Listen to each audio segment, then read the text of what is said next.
pen? Well, it's actually just a little bit more than a pen.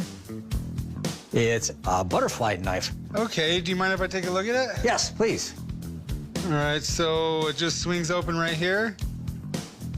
That's pretty cool, and then, oh, there we go. I actually remember as a young kid going to the swap meet and buying the butterfly knife that had a dummy blade. And I would just be flipping it around all day, practicing all this crazy stuff. I don't want to try those crazy tricks with this, though.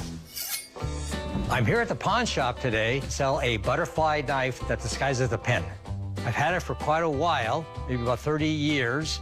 After my dad passed, I was going through some of his boxes of other war memorabilia, and I found this in there, just thinking it was a pen. It wasn't until years later that I started playing with it, opening it up, and it's like, ooh, this is some kind of a knife.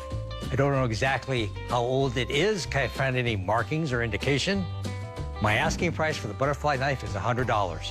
This is pretty cool. Well, you know, I've seen many a butterfly knife in my day, but nothing quite like this.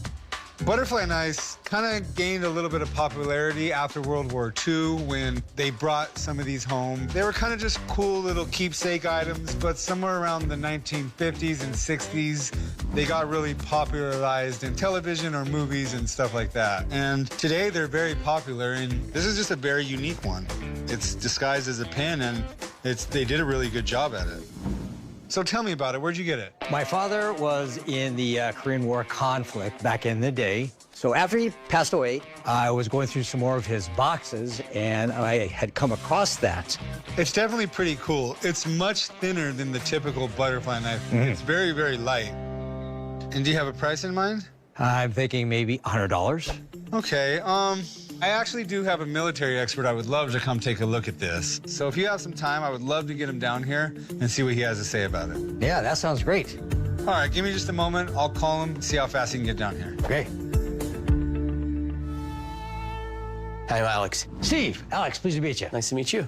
Called you in about this pin that happens to also be a Chum Bond-like spy tool.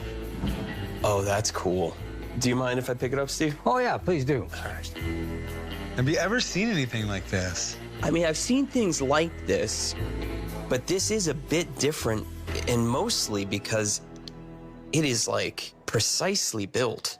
And it's quite sturdy in your hand. Like, if this was some tourist knockoff made overseas, it doesn't have the same build quality. So it's got an aluminum body, and this is a steel blade. It's single-edged. It is razor sharp with, like, a crazy stiletto tip.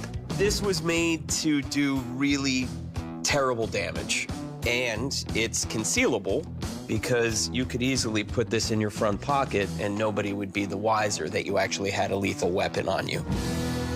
I mean, I would date this to probably the 1960s, maybe 1970s. The absence of any visual markings is telling.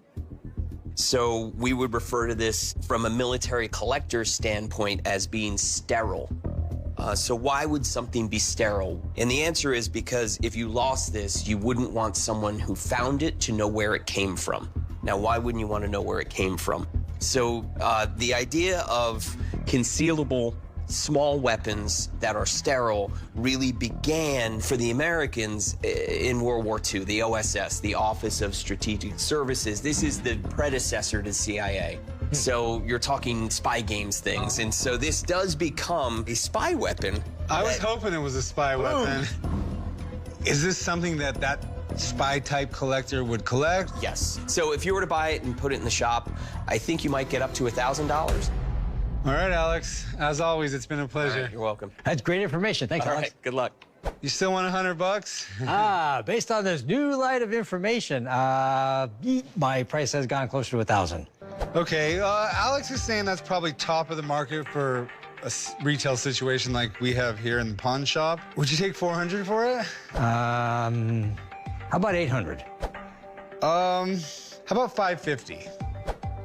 How about 650? I could do $575. That could be my max. 575.